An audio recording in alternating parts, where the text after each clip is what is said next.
heard about the prairie cemeteries that they were trying to protect because they protected the tallgrass prairie and the Midwest. And I said, well, if that can happen by accident, why couldn't we do something by design?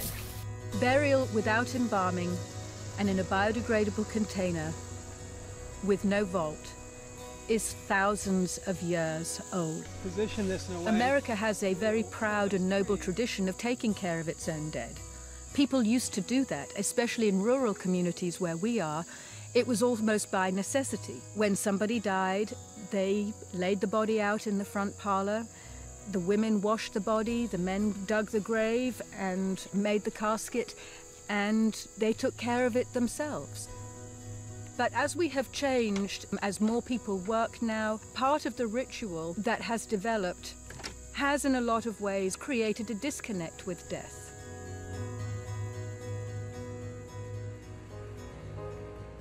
I think cremation is the second greenest thing you can do. I think cremation, where you bury the remains, like we did today, in a conservation burial ground, that's a very green way of doing things. I think it's important to have those rituals where families and friends are directly involved in that process, because I think it can be transformative. That ritual, we have people coming to the funerals who are pretty spooked by it, that seem uncomfortable, and they're there and they do this and they say, you know, this is the way we should do it. This is the right thing to do. Well, the project here in Mills River is kind of exciting because it's a relatively small site, but it has so many different kinds of environments. I mean, it has a significant wetland, it has a stretch of beautiful creek, McDowell Creek, and it has an opportunity to do some meadow restoration on top of the hill. All of these are environments that are in need of protection. The project is right here in Metro Asheville, so I think it's a great project.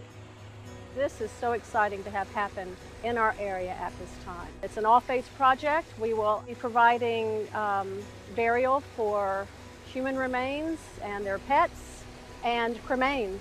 In addition, this site will offer a space for memorial services, weddings, family reunions. It'll be a place of celebration and contemplation. By choosing conservation burial, you are leaving behind a wonderful living legacy, and you are contributing to CPR for the land: conservation, preservation, restoration. It really is a very old idea.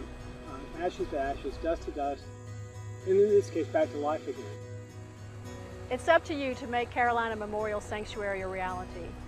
This project is so important to all of us. Thank you so much.